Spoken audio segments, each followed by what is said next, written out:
Hello everyone.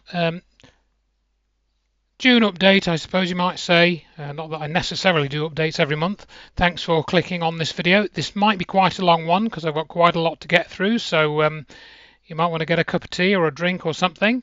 So first up is I was told by Stephen, a friend, that the Light newspaper has published an interview with Richard D. Hall. This, I think, was done some time ago. However, I revisited his site just now, and I found there's been an update on his case, which you can read there. I'll leave it on the screen for a minute. I had a quick read through this. He had an appeal hearing on the 23rd of June, so that's just 3 days before I'm making this video, which is the 26th of June. And then he said that the actual trial is going to be the 22nd, and it's expected to last 4 days. Basically, the actual, as it says here, the evidence was not actually the subject of the hearing or the main subject. So, it's just basically an argument to see whether they can prosecute Richard without using any real evidence or something like that. Maybe I'm overstating the nonsense of it, but there you go. And there's the picture of Richard at the High Court. So I'll leave you to look at that in your own time. I haven't spoken to Richard for a while. Last time I spoke to him was okay, but anyway, the update's there, so you can go and read it. Obviously, you can support him there with funds and so forth, and he mentions that a little bit in here, and there's some links on that page as well. So another thing which kind of then I can lead into from this is that we did a program about David Icke. Now, David Icke came back onto my radar this week, or in the last couple of weeks. And here I think this was 2016, was it? I forget when it was. I think it was 2016. There's no date in this actual description here, but I think it is lower down the page. And so we did this program studying, the good and the bad of David Icke, as it were, in terms of the evidence that he's spoken about and research. And this program was quite well received, although we didn't really receive a comment from David Icke. Anyway, you can go look at that from a good few years back. But I was recently having a conversation with one of the people in this video, Conrado Salascano, and we were talking about this idea of reptilian shapeshifting, and we were talking about this woman called Arizona Wilder, who alleges that she was at a ceremony, an occult ceremony, where the Queen shapeshifted and stuff. It's quite a well-known interview, and I think David Icke's written about that in his book, The Biggest Secret. And in this interview here that Conrado sent me, which is in Spanish and English, so his first wife is Pamela Richards, an interesting lady. She describes quite a bit of the story in this interview, and it's quite long. It's a two-parter, and I think it's about nearly 4 hours in total, and it jumps around a little bit, but it's still, I think, if you can stick it on in the background, it's worth listening to. Now I've put in my book that I think the Arizona Wilder story is disinformation generally. I don't think she witnessed the Queen shapeshifting. I think she might have been involved with a group which was connected to these paedophile groups and stuff, and that she was mind controlled, she was abused, etc. But I don't think her stories about the royals are necessarily that she was there. Those stories may actually be true in terms of they aren't really shapeshifters. I don't know. I don't really know. I don't think the evidence supports all the details of that. But I think, as I said to Conrado, it's pretty clear, from Charles's friendship with Jimmy Savile, and there are other threads too, that the royals are have intimate knowledge of the paedophile networks, and they are part of those networks. Prince Andrew, of course, the obvious one. So you can listen to that interview. Some interesting things come out, like, for example, David Icke's wife, Pamela Richards. She was born on an Air Force base, and her dad, I think, was in the Air Force or the Army, US military, basically. Her dad was, and she, has had all these strange experiences and stuff. And she talks a little bit about David Icke. So, there's some interesting information in that interview So have a listen. That's part one there. I think I'll probably put the link for part two in as well. You can see it's only had 923 views in 3 years. So yeah, it's very interesting as regards her connections with US military, and she talks about her daughter being involved with Jay-Z as a, on the entertainment circuit, which of course, and Beyonce. I think she says that she met Beyonce, and there've been various allegations that Beyonce has been involved in, occult rings, Satanism, witchcraft, and all that kind of thing. So she's got these strange connections, and she talks a little bit about those in the interview as well. So moving on to another David. This is David A. Hughes, who I've known David for a few years now, and he's mentioned my books about 9/11 in some of his papers. I think I might have mentioned his Substack in fact, I did mention it in a previous update. So here's the Substack. You can go and have a look at that. I've just helped him put together a WordPress website, which is live now, but it's still a bit under construction, so I haven't included the link here. I think I've shown David how to update that and stuff, and I think he's going to update that a bit. But David needs your support because he's being made redundant from Lincoln University, and so he's got about a year's worth of resources that he can use. But beyond that, again, he's going to be in a similar situation to Richard. He's going to be potentially living on his wits, so to speak. I have sent him a donation. You might consider that. You can look at the posts here and stuff. And he's given away this free book about COVID, for example, here, which I think I mentioned before. So please have a look at that site if you get chance and it interests you, and try and support David if you can. So that's the other David. And then now swinging back to the royal family, having mentioned that in the Pamela Richards thing and the Arizona Wilder thing, I recently, because I'd subscribed to various Substack authors, because I've done a post on Substack, and I will be doing another one shortly, which I'll mention later. I came across this Miri's Massive Missives. I'm not sure who this lady is, but she seems like quite an interesting lady. Her posts on Substack are very well written. I've read a couple of them. But what I liked about this post, King Charles does not have cancer, is that it's got what I like to call joined up thinking. And she states kind of something obvious, but I hadn't really twigged it. And she starts off to give you the basis of it. In the phenomenally successful television sitcom Friends, we often saw the three female characters, despite the actresses who played them being rail thin and famed for their strict diet and exercise regimes, feasting on pizza, ice cream and sugary cocktails. Why did the Friends show us this? Not because the women were really eating these foods, the ice cream containers would be empty, the cocktails coloured water, etc. The point was to model it for you, to show you that eating junk is normal, acceptable, and what Friends do. And she talks about, soap operas and stuff. And, we saw in the headlines, I don't know, earlier this year, if I forget the date because I don't really follow this closely, the King has cancer, screamed all the headlines.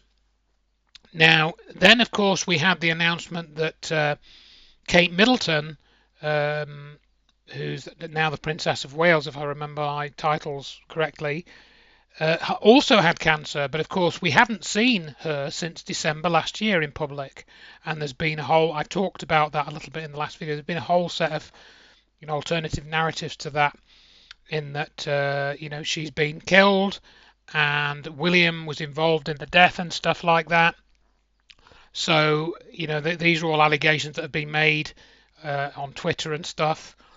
So we've got two royals have been diagnosed with cancer, and that in itself is kind of strange.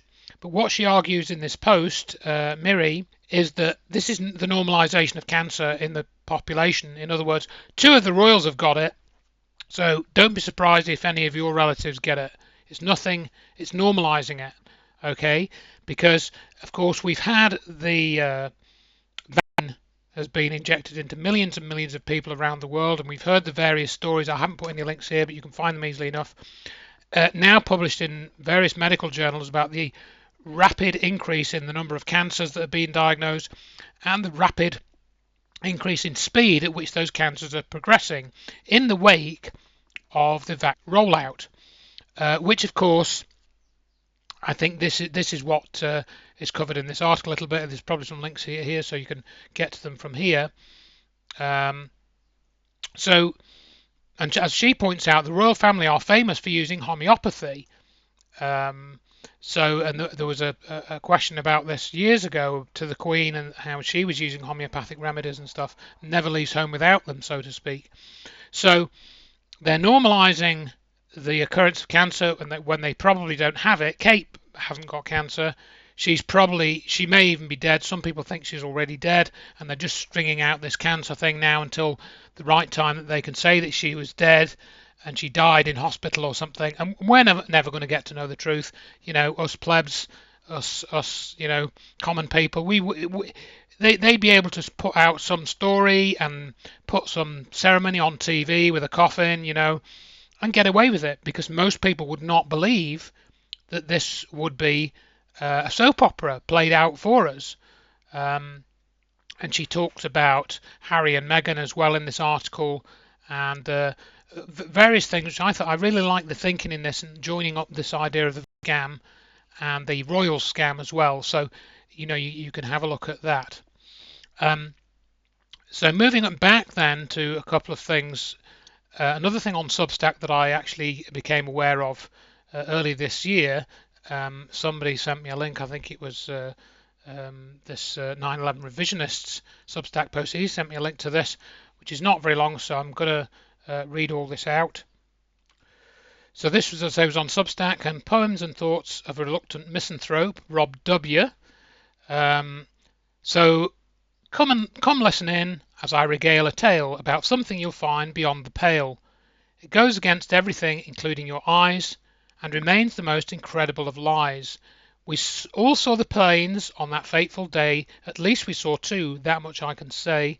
But did we see alloy crash into steel, or was it our perception of a holographic reveal? Let's approach what we saw with a critical mind and evaluate the evidence to see what we find. I'll keep it gentle, as this might cause confusion, a recognized symptom when destroying an illusion. Airliners at that speed, so close to the sea, would swiftly break into a cloud of confetti. The density of the air, far too much to bear, for the planes that, put simply, couldn't have been there. Steel column buildings do not just swallow the body of airliners, lightweight and hollow. Concrete and steel, as a physical fact, will reject the body of a plane on impact. Flight 93 vanished into a hole about the same size as a soccer goal. Swallowed by the ground, a physical mystery for the first time ever in recorded history. The Pentagon plane just disappeared and left the ground unscathed as its target neared. Then vaporized like a puff, no plane to be seen, for mystified news crews who were first on the scene.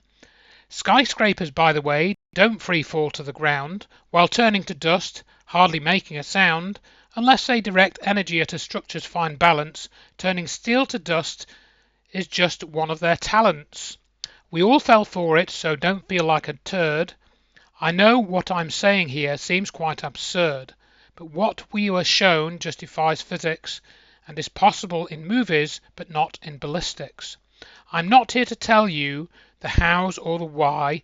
I'm just a forensically interested guy. Just saying what we saw cannot be true. What you do with that info sits squarely with you.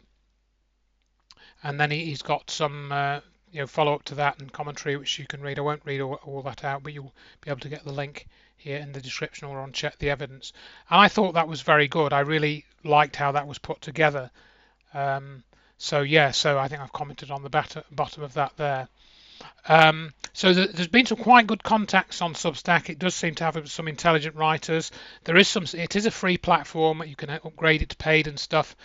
I have put a few reposts on there just to keep things going, and I'll just show you a preview of another article I've nearly finished now, and I'm going to probably post that on there first in the next couple of days, and then put it on Check the Evidence shortly too.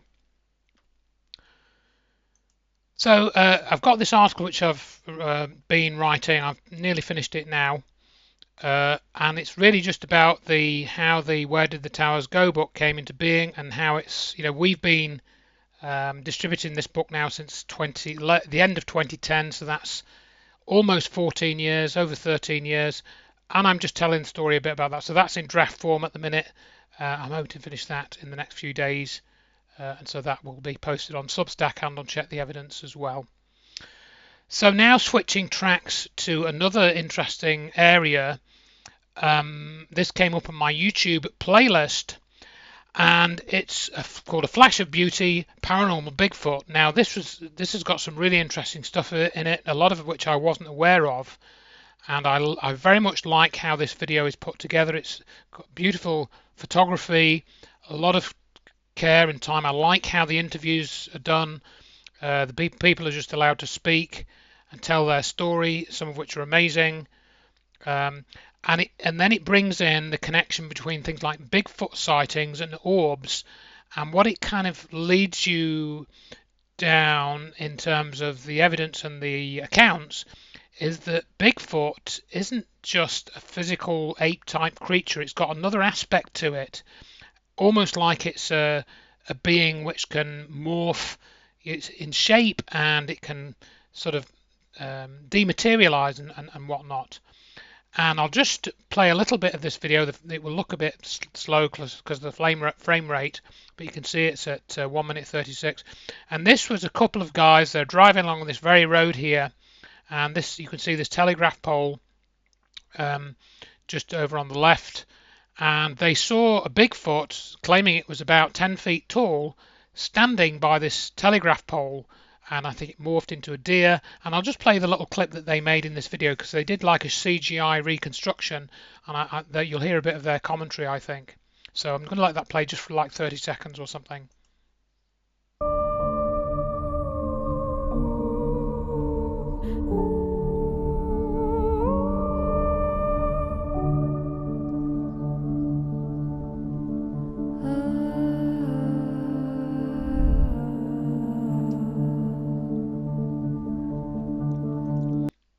And so there are that's the account of two guys, a young man and an older man, who are driving a van down that road, and they saw this Bigfoot. It only shows you the second half where the Bigfoot morphed, it crouched down and then morphed into this orange cube and flew off.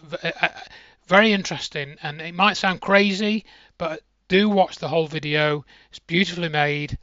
Really good music and stuff, and very good example of how a YouTube video should be made, in my opinion. Now, so I posted this on Facebook a couple of weeks ago, and I got a couple of comments. One was from Steve Smurf, who's a regular poster on my Facebook account. I value his thoughts. He said, I'm only part way in. I find these things very hard to watch because they follow the typical pattern a lot of the UFO documentaries also follow, and what you also see in a lot of the New Age stuff over the last decade, such as Gaia, spirit science, which are psychologically designed to grab and manipulate our inner religious and tribal desires. To me, this is evidence that they are part of a wider deep state hybrid warfare program due to the unique psychological fingerprints embedded within. Additionally, this documentary is using the newer interdimensional being soundbite that's now featuring in everything. For example, just about all the latest guests on Joe Rogan, who loosely fit into this genre, have all said the same: they are interdimensional beings. That's too much of a coincidence statistically, and the main reason I was suspicious about Sibrel, as in Bart Sibrel. Apparently he said this in the Joe Rogan interview, but I don't know, I haven't watched that one with Sibrel and Joe Rogan. That's not to say most of what these people are saying is untrue, but it does suggest an agenda is at play.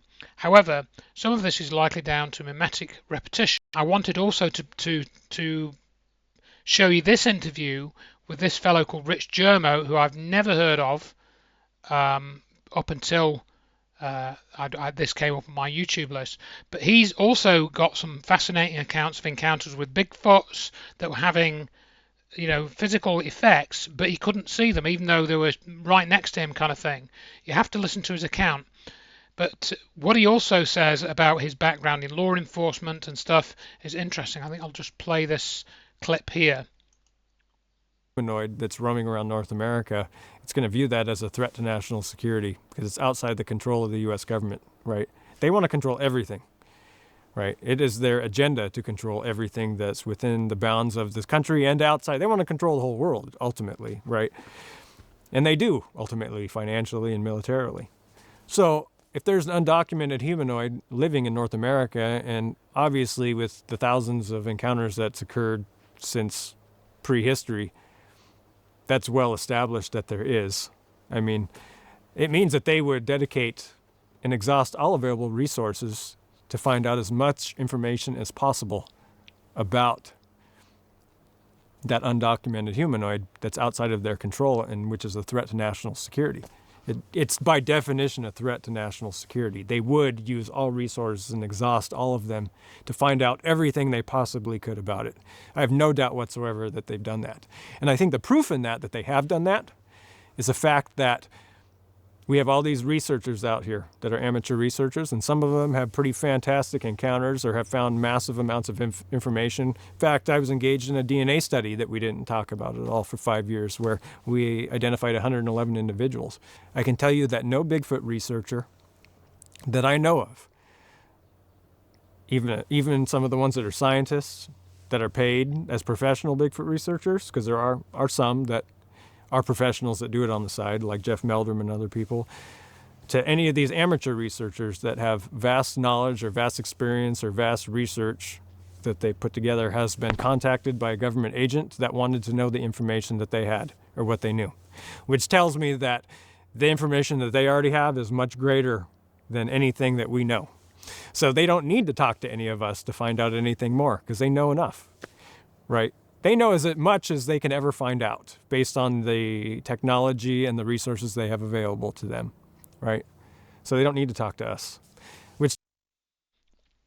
So then he also goes on to talk about, I can't remember whether it's before or after this little clip that I played, infiltration in the Bigfoot movement and how people fight, and certain things that he's found out they don't seem to be interested in, and he's an evidence-based researcher and they're not interested in the stuff that he's found. So this is very similar to my experience with 9/11 and stuff. So this is another good watch as well. It's a little bit repetitive, and it's 50 minutes, but I think that's worth 50 minutes of your time if you're interested in that side of things too.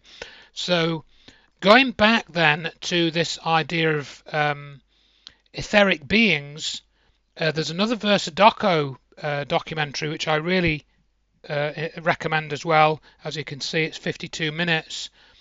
And this talks about things like bioplasma. This channel has touched on this sort of topic before, and it doesn't mention Bigfoot in this, but it does talk about etheric beings and possibly beings that are, living on the earth, but we can't see them because they're actually made of some sort of plasma which we can't perceive, but it is some type of bioplasma or something. I may be oversimplifying here, but they talk about plasma research and stuff, and how we might not be able to perceive things which, or not always able to perceive things in the same way as solid matter. And it gets into some of this, technology and, UFO stuff. And I think there's something to be said about this, a lot to be said, actually. And I know that Anthony Beckett, who's done some of the Ectopolitics conference, he's currently writing a book. And he's claiming that I think just about all UFOs are like plasma phenomena and stuff like that. I may be misquoting him, but from my conversations with him, that's what he seems to be saying.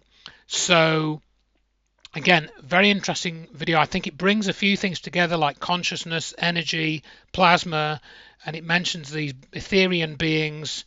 That mentions a researcher in here I can't remember the name of right now. And you can look that up. And when I looked that up, it took me to a page by Gerald Light, which I mentioned in my acknowledged book. This Gerald Light character, he's one of these new agey types who seems a bit crazy, but some of the stuff he came out with, actually, when you study it, didn't seem so crazy. So again, have a watch of this video. It sort of gets into things like charge clusters, and I think Bob Greenyer appears in here of MFMP. It's good stuff. It's really interesting stuff. It does link to scientific papers and stuff. So yeah, definitely worth some of your time, I think, again, if you're interested. So finally then, another link that I was sent by a chap called Keith, and we go back into this, and it says NASA veterans propellantless propulsion drive that physics said shouldn't work just produced enough thrust to overcome the Earth's gravity. So you read down this and you think, oh, this is interesting. And then it comes across, this discovery of a new force is fundamental in that electric fields alone can generate a sustainable force onto an object and allow center of mass translation of said object without expelling mass. So basically, if you read down this, I think what they're talking about is the Biefeld-Brown effect. See, because you've got electrostatics. And he's talking to Tim Ventura, surprise, surprise, who used to run this American anti-gravity website and hosted interviews with John Hutchison 20 years ago. And, you know, there's a picture here, and this, when you look at it, looks like it's, and he's talking about high vacuum testing, and it looks like you've got, I think it actually says dielectric film. Yeah, you can see that. So dielectric is something in a capacitor. So we're talking Thomas Townsend Brown and that sort of anti-gravity. This is like Townsend Brown started work on this 90 years ago, you know, and he's working on it in the 50s, 70 years ago. It's all old hat. So this is the you know, the new old news. And it's some next NASA guy to give it an air of credibility. This won't go anywhere, because for it to go anywhere, you know, it would eventually lead to 9/11 and John Hutchison and all of that stuff. So it's not going to go anywhere, folks. So it's interesting, yeah. But Dr. Bewley, if you're listening, if you're watching this, read Dr. Judy Wood's book, please. Read my Secret Space Program book, which is here, by the way. This is a free download. Anyone can read it. I go through the Thomas Townsend Brown story a fair bit in that, although there's probably other better books on that specific part of the story. But this is a whole collection of stuff in here, which I published a few years ago, self-published. So please download that, share it. And I think for now, we're nearly up to half an hour, so that's way too long. And so again, in closing, I will say thank you very much for your support. A few people have sent donations recently, which is really appreciated, so thanks very much. Thanks for reading, thanks for commenting, watching, anybody that shares this. It's great. And you know, send our thoughts to Richard, particularly in a few weeks' time, and hopefully we will get into a better situation. And at least, you know, when they're bringing all this bad stuff onto us, we'll know that it's really all a pack of lies. So we need not really worry about it. So again, thanks very much, and take care.